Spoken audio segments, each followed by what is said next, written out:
almost 200 miles across the English countryside. From St Bees in Cumbria to Robin Hood's Bay in Yorkshire, the Coast to Coast Walk, a route devised by Alfred Wainwright, is walked by thousands every year. We ran into problems more quickly than expected. This is the worst place to have a problem. It's the most remote youth hostel in England. So join me for the highs, lows and unexpected pitfalls on this journey across England.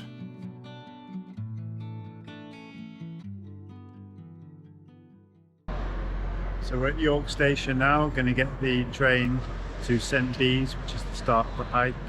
I think we need to change in Carlisle first. So a bit of a bump in the road. All the trains have been cancelled towards Newcastle. We've got to change. So I don't know how long it's going to take now. That's life.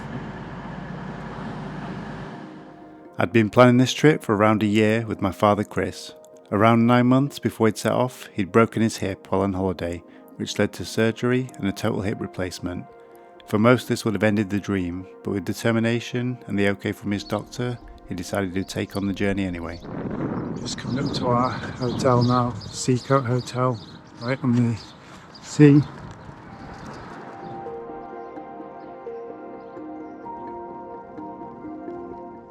First day in St Bees, already quite busy on the beach. Beautiful views. We're going to set off on the walk tomorrow.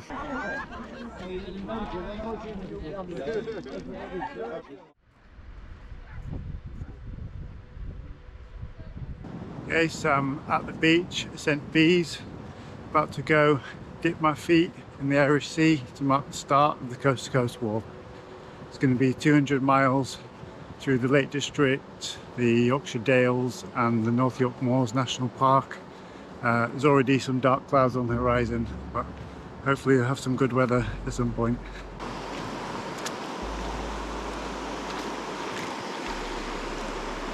Okay, let's go. The walk is about 15 miles long, so fairly long first day. Let's see how my legs hold up. Ascending north from the beach, the path takes you along St Bees Head, that Wainwright describes as 4 miles of towering and precipitous cliffs of red sandstone. One thing I like about Wainwright's book is its little notes with pronunciations of places along the way. For example, Fleswick Bay, written as Fleswick, and the village of Sanith, written as Sandwith.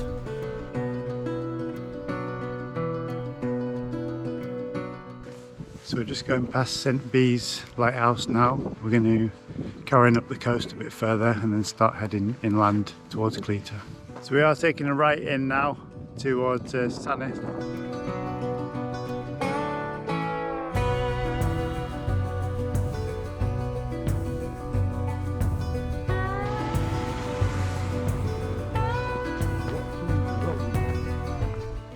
So we've passed Sanith now. We're getting closer to Cleator.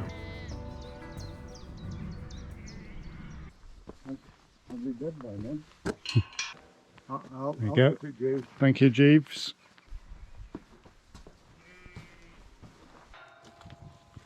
It'd be good if we could get a train coming over.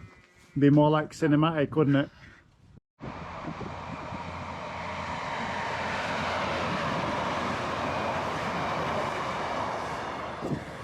Just as ordered.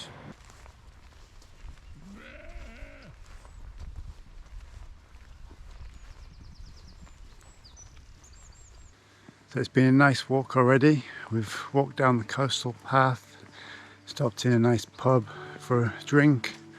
And we've been through sheep fields, under railway lines, and now we're coming close to our hotel, which is the Ennerdale Country Hotel. Should be about 40 minutes walk, so looking forward to a shower and a rest. So we're in Cleator now, just the final walk up to the hotel. Looks like we're here now, Ennerdale Country House Hotel.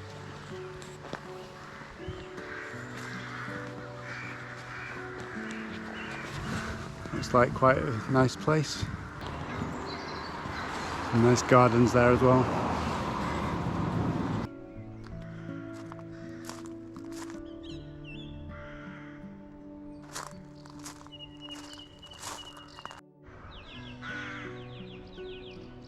So it's quite a nice building here. It's grade 2 listed, lots of antiques around. We settled in for the night, ready to take on the next stage of the walk the next day. So we're in a rainy Ennerdale Bridge now. We're going to set off towards the Enadel Water lake with our sight set on the village of Cleator, where we'll stop, which is around 23 kilometres away. Quite slippy conditions, so we'll need some good luck. So heading towards Ennerdale Water now. We've been advised by a local that the southerly edge of the lake is going to be quite slippy due to the weather conditions, and they advise us to go on the forestry route, which is along the north shore of Ennerdale Water. So I think we're going to take his advice and do that. So we're at Ennerdale Water now. We're going to take the northerly path, which goes all the way around the lake. Hopefully find a cafe or something along the way to get a cup of tea or even some lunch.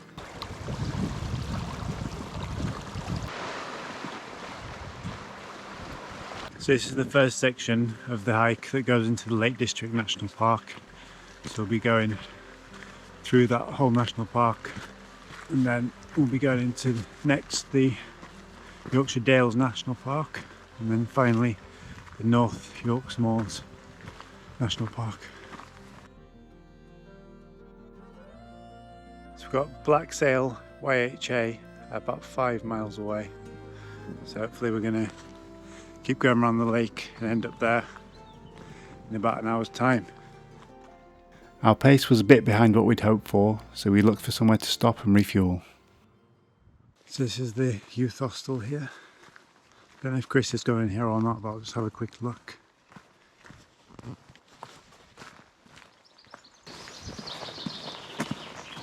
That was him. Ah. Yeah, there he is. So just using the honesty box.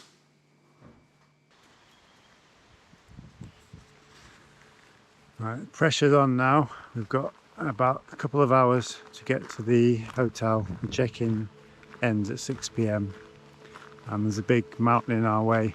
It looks like we might have to stop at the Black Sail YHA and see what we can do from there. It's amazing the force it must take to upturn these trees. Super windy. That's amazing. Size of that root base. Just did the hitchhiker sign to a guy in a pickup truck, and he ended up just giving me the thumbs up. So it was worth a try. Alright, I can see the youth hostel now, so at least we'll be able to speak to some people there. Whether they've got a phone or internet or not is another matter. Got no bars on my phone, no internet connection.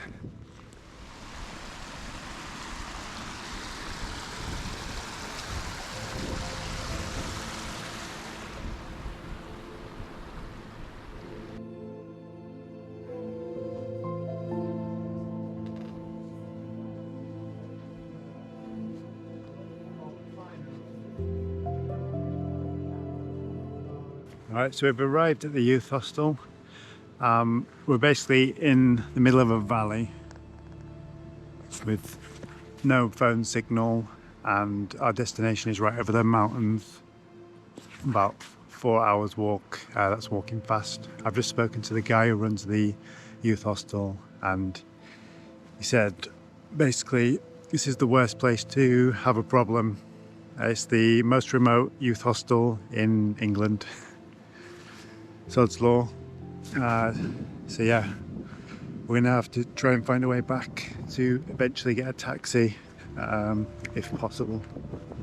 But anyway, enjoying the scenery for now and check out the sheep. So we're waiting around here at the youth hostel for the guy who runs its shift to be over. I'm trying to keep in the windy place because I don't know if you can see here, there's about 1 million midges. I'll show you the worst bit over here near the toilets. It's like running a gauntlet. Look at this. Oh. Oh. Oh. They don't like wind though, so if you can get in a windy spot, you're okay. Midges get everywhere, even up here. Gone to higher ground and they're still following me. Gotta be quick. I mean, if you look at this, there are worse spots to wait it out, but sunset almost. With no spare beds at the hostel and no tent with us, we were saved by the kindness of hostel manager Aaron, who drove us back to Ennerdale Bridge along the bumpy path which was accessible only to the most rugged of vehicles. We've been saved by Aaron. Got to the pub alive.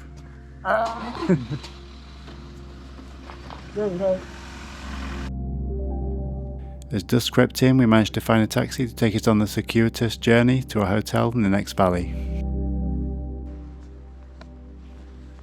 So we got here by 10:30, so we made it here finally. £120 taxi later, but we're here. They've put on a really nice spread here for us. Seems like a really nice hotel as well. Got modern charging ports. Happy to be here. So yeah, definitely recommend the Glaramara Hotel. Nice shower.